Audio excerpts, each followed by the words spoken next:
గత 5-6 రోజుల నుంచి చూస్తున్న ఈ పరిణామాలు చూస్తుంటే నేను అనుకున్నా, ఎందుకు మాట్లాడాలనే, ఊరికే మాట్లాడుతుంటారు కేటీఆర్ గారు, మనం మాట్లాడటం కరెక్ట్ కాదు అని ఒక వారం ముందు అనుకున్నా.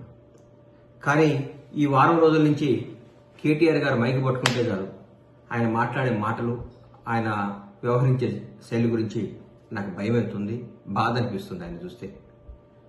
ఎట్లా త్వరలో ఒక 2 ఏళ్లలో ప్రభుత్వాన్ని వడగొడతా అంటాడు, త్వరలో ముఖ్యమంత్రి అవుతా కేసీఆర్ గారు అంటాడు.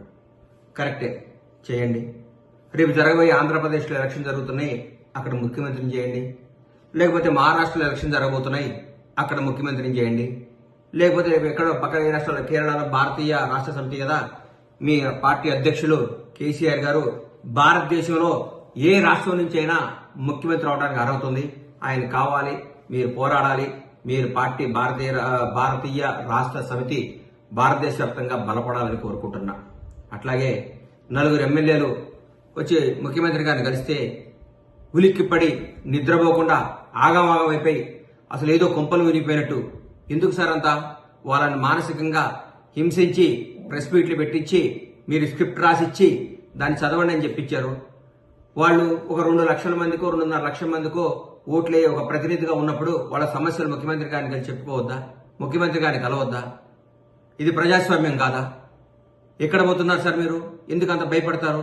అంత బంధించి బర్రెల్ని కట్టేసినట్టు కట్టేపించుకొని మీ చెప్పు చేతుల్లోనే మీ చెప్పు చేతుల్లోనే రాష్ట్ర ప్రజలు ఉండాలని జనాన్ని అందరినీ ఊరికే అది చేస్తాం, ఇది ఇయకుండా ఇది చేస్తాం, తిరగబడతాం, ఎగబడతాం, కోస్తాం, నరికేస్తాం, ఏందేందో మాట్లాడతారు. ఎందుకు సార్ కేటీఆర్ గారు మీరు దయచేసి మాట్లాడకండి సార్ అట్లా. ఇది ప్రజాస్వామ్యం. ఇప్పుడు కాంగ్రెస్ పార్టీ తెలంగాణ రాష్ట్రాన్ని పరిపాలిస్తుంది. గౌరవనీయుల ముఖ్యమంత్రి రేవంత్ రెడ్డి గారు, మా మంత్రివర్గం అందరూ బ్రహ్మాండంగా చేస్తున్నారు.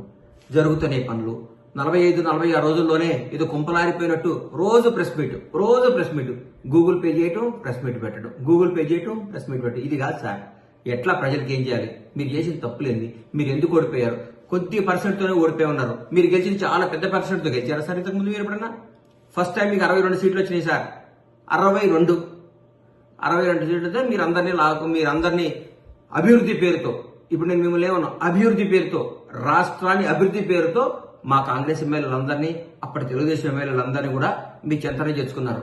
మేమందరూ ప్రతిపక్షాలందరూ అడిగితే ఇది అభివృద్ధి పేరుతో రావాలి, దీన్ని అందరూ ఆమోదించాలి, దీన్ని సమ్మతించాలి అని మీరు మాట్లాడారు. తర్వాత ఉత్తమ్ కుమార్ రెడ్డి గారి నాయకత్వంలో మేము ఎలక్షన్ చేయడం జరిగింది. మాకు అప్పుడు మేము ఓటమి చెందాం. మా ఎమ్మెల్యేలందరినీ కూడా అదే రిపీట్ చేశారు, అభివృద్ధి పేరుతో అభివృద్ధి చేస్తున్నాం, మీ ఎమ్మెల్యేలను తీసుకొస్తున్నాం అని మమ్మల్ని ప్రతిపక్ష హోదా లేకుండా కూడా చేశారు మీరు. అది మీరు గుర్తుపెట్టుకోవాలి సార్.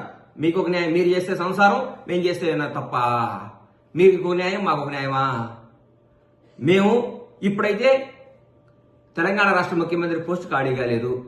5 ఏళ్ల తర్వాత ఎలక్షన్లు వస్తాయి. ఇంకో 10 ఏళ్ల వరకు కాంగ్రెస్ ప్రభుత్వం ఉంటుంది. మాకు ఇందులో ఏమాత్రం డౌట్ లేదు.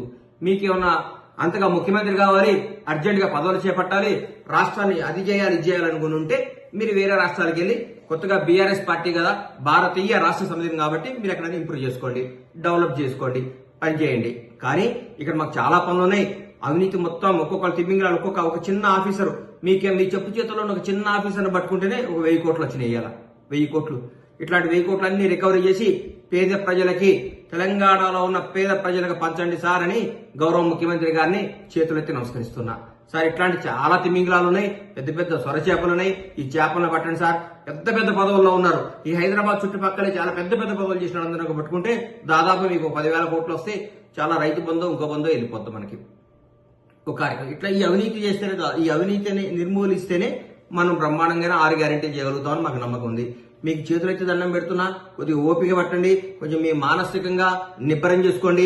మేము ఓడిపోయినాం, మేము ప్రతిపక్షంలో ఉన్నాం, మాకు ఇబ్బంది, రాబోయే భవిష్యత్తులో మంచి పనులు చేసి ఇంకా కొంచెం మంచిగా జనంలో చొచ్చుకుపోయి జనాన్ని ప్రేమగా ఎలా పొందాలో ఆలోచించండి. కానీ ఊరికే ఎట్లా గవర్నమెంట్ అధికారం ఇస్తారని జనం మీద తీసుకొని నాయకుల్ని హింస పెడితే మీకు ఏమాత్రం న్యాయం జరగదు కాక మిమ్మల్ని ఆల్రెడీ జనం అందరూ అనుకుంటున్నారు, సరే ఆయన ఎక్కడైనా చూపించండి సార్, కొంచెం కేరళ కన్నా ఎక్కడికైనా పోయి ట్రీట్మెంట్ చేయండి సార్, కేటీఆర్ గారు ఆగమాగం అయిపోతున్నాడు అంటున్నారు.